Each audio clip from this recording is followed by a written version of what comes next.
Okay, we have another interview here at the Boston International Antiquarian Book Fair.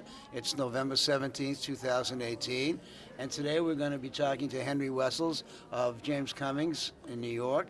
And Henry is a former student of mine from the Colorado Antiquarian Book Seminar, and he is one of my favorite, just a really good person.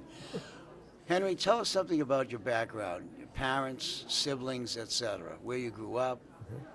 I grew up outside of Philadelphia, and I have three younger brothers. And then when I was a teenager, my father, who was an engineer, took us to France, where I lived for several years and got started on foreign languages. French I had studied since, or known since kindergarten, had to learn a foreign language, not English, so that was German, and came back to the U.S. for boarding school and then college. Where'd you go to school, college? Princeton. I studied Arabic because I was looking for something outside of the stuff I had been studying before. Did a year in Cairo as a postgraduate, or on a fellowship, and almost the moment I got to Egypt, I realized that as fascinating as a place as it was not the Middle Ages and the Arabian Nights that I had been studying in the books. And I had a great time in my year in Egypt, but I knew that that was not the place for me. And in 1984, the only options for an Arabist were government work or academia, and neither of those were for me. So eventually, as a writer, I took a Master of Fine Arts at Columbia, and about the time our daughter was born, went to work as an editor for a reference book. And then, what was the reference book? R.R. Bowker, Ulrich's International Periodicals Directory. One of my favorites. Oh well, it was the first time I had had a steady job.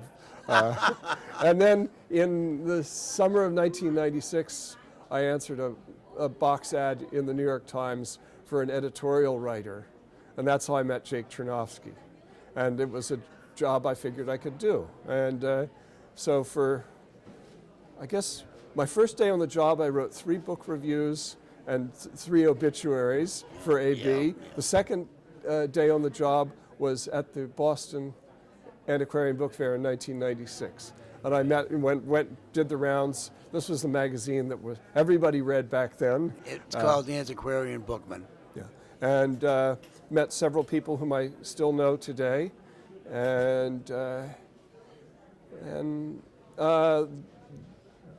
Jake Chernovsky, the editor, made some unwise judgments in terms of the impact of the internet on the book business, and the magazine folded at the end of 1999. I asked bookseller Joe Falcone of New Jersey, whom I had met probably at that first Boston Book Fair, if he knew anybody who needed a part-time cataloger. And that's how I got introduced to Jim Cummins. And it was never part-time, and it was a good fit ever since. So how long have you worked there? Since the summer of 2000. So you're an 18-year. Nearly 19 years. Yeah. Wow.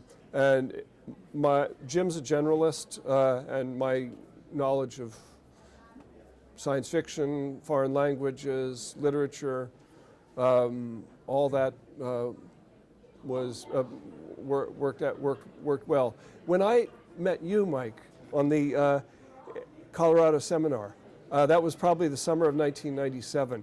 I knew how to fill 50 pages of writing for the magazine. I had no idea how to put a price on a flyleaf of a book. And you learned. Oh yeah. But I remember because it might have been with you. Sort of, they handed out. Everybody got 5 books to look at and come up with prices. This was all seat of the pants sort of thing. And I know that on a couple of them, my prices were significantly higher than other people's. Well, Because I was in the business of telling stories and metaphors, and that's part of what the bookseller does, and value-added bookselling. But So when I first went to work for Jim, Duncan Andrews, who had been with him for a long time, had just moved to partial retirement, and so I took over the sporting department. I've never golfed. I don't fish. I don't do any of the sports, but I got to know the books, and that's one of the things that I have done over the years, and partly that was because we had some great customers who were interested in it, and I learned from them as much as I found books for them, and that was a great time. what I have often thought is that people who specialize, collectors who specialize in a subject, often know more about it than the bookseller. Absolutely, yeah, because we see all sorts of different books come across our desk. They're focused on one thing. On one subject. That said, if you go out looking for books and looking at books, you find things. Because over 10 or 15 years, I probably found 20 or 30 books known in only one or two other copies for this collector, and it was great to it's a very specialized subject, outdoor Americana, but boy, he was a great man, and I learned a lot from him, and we along with doing the other things, literature and the leaves from the Gutenberg Bible and Store stuff. Harry Potter and Manhattan that's what it store means. stuff. That's what it means to be a generalist. I guess it does. Did you guys get involved with the Arnold Johnson auctions? I knew Jake for all my career, up, and he was at home among his books until the day before he died. He was a great man, and he's one of the people for whom I found great things. Yeah. I was doing business with him for about 50 years. I figured, yeah. He was a tremendous collector. Because he was from the East Coast before he moved out west. Yeah. Yeah. And apparently he got one of his legs blown off when he was in the Navy. He had From the knee down. I never. He walked with a limp in later years, but I never knew that. In some ways he was a very private man. Very. And in other ways, he was glad to talk about books and his interest in Africa and Asia. What, if you can remember, what was some of the great finds that you've come across since you've been working for Jim? Well, one of the most interesting things actually came to me in a orange Sainsbury's bag. A well-known New York collector dropped it on my desk and said, "What is this? Should I give it away to one of my business customers in the Middle East?" And I opened the bag. A Sainsbury's bag is it's a grocery store bag. Yeah. And it was a rectangle of fabric, red and black and green and white, a flag. It had interesting provenance back to Aqaba, 1918. Wow. And my wife said it was the first time I ever used my university education, but within a very short while I understood that this was the very first example of the Arab flag. It's now with the stripes in a different order, it's the Palestinian and Jordanian flag. Yeah. But this was the very first, and it turned out to be one of only 3 surviving examples from the Arab revolt in 1916, in the First World War, 1916-18, Right. T.E. Lawrence. So eventually it went to auction in London, and we all did very well out of it, and we're very happy. Wow. That was, just what is this thing on my desk? It's amazing. That was a fun thing, and then I guess another thing that I would consider a high point was when I was handed a volume bound probably in the 1820s in red Morocco, an English book. It looked like an odd volume of Lord Byron's poems. And I collated it, as one does. And there at the back were 2 leaves that didn't fit the collation for that edition. And turned out that those 2 leaves were a very rare poem published separately on 2 leaves. And what would you do in the 1820s with an ephemeron, but bind it into the book? Right. And so that added a 0 on the end of the book. I like that. And it sold immediately to an institution that had already spent its budget, but they found ways to shake the tree to make it happen because it's a book that, there hadn't been copies in a long, long time. So that was, just looking at the book that's on the desk. That's my really job. Where it is. Yeah. How were you with transitioning into the internet? Did you have a difficult time? Were you a computer person? Jim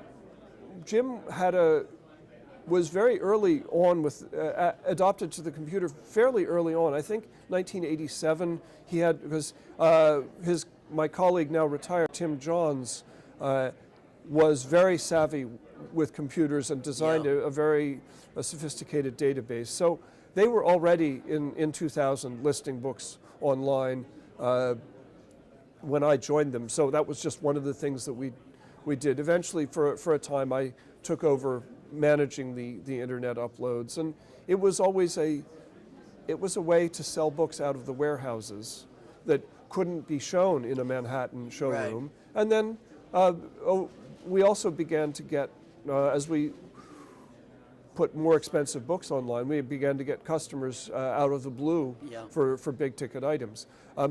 We still operate on the principle of quoting good books when they come in, or putting them in a print catalog, and then eventually they go out onto the internet or to an email list. But so it's a steady part of the income for the company. But we still do things, calling up people, writing them, I do. and print catalogs. So it's, and the interesting thing, for a while it seemed that all the different platforms were different. Each year we'd sell more to some through some forum, and then others, less. It was about a fairly steady amount, and lately the company's website has been getting direct traffic, which is an interesting evolution. Yeah, it certainly is. Tell me some of the But books. it does mean that everything seems to have a picture on the internet, which is, it's like, can't you read the catalog? Can't you Why do you out? need a picture? Yeah. Who were some of the other booksellers who had an influence on you, who helped you, or may have been partly a mentor or something of that nature? Well, Bill Reese and Terry Halliday were, well, Terry still is, a friend and a great cataloger, and then Bart Auerbach in New York is someone whom I've known ever since I started working with Jim. And as I began to do appraisal work for either for donations or for valuations, I often consulted with him,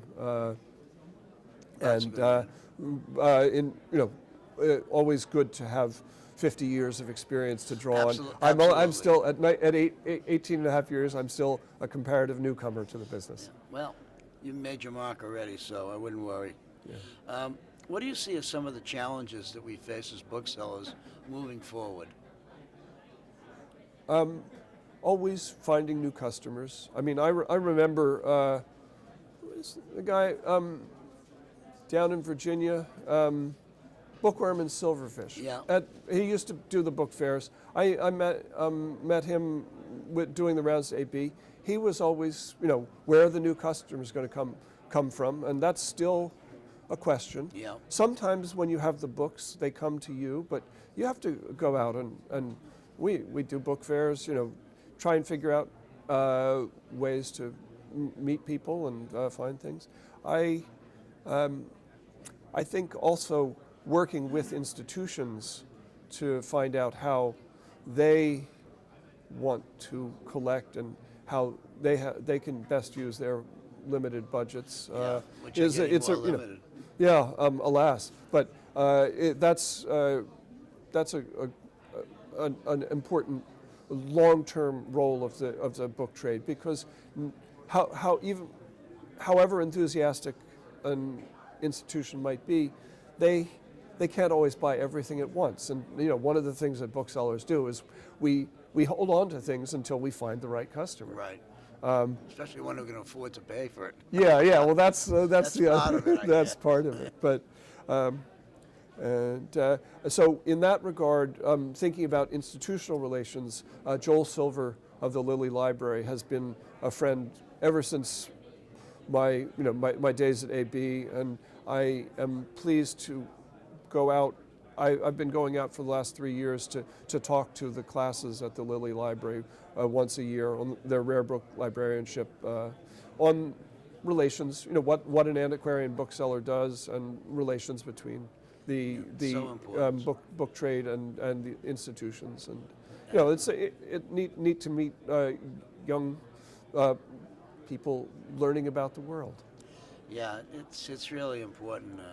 I would like to think that our business will continue way past I have a us. feeling that ever since there's been a book trade, since 1490 something, people have been saying, oh, it's terrible times, and what are we going to be doing about the adaptation of print, and what are these manuscripts, and it's always something. But as long as people read and think, there's going to be some need for the antiquarian book trade. And the open shop is becoming a thing of the past.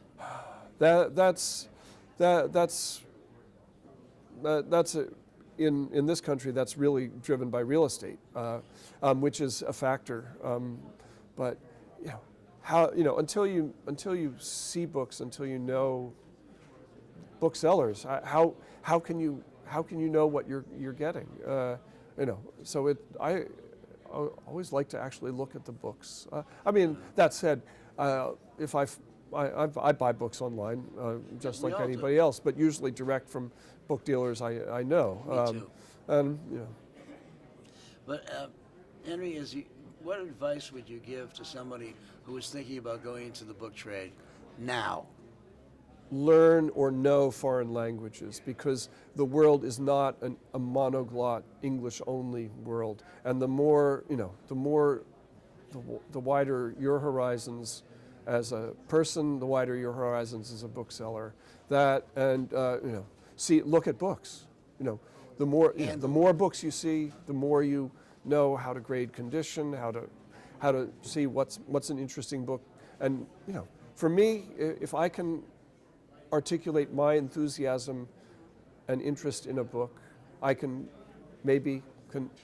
suggest to someone that they can share that enthusiasm. And isn't that what we do? That is what we do. And we're at the end of our time. Thank you. Quickly, huh? Wow, that was fun, Mike. Let's do it again. Let's do it again. Thanks, Henry.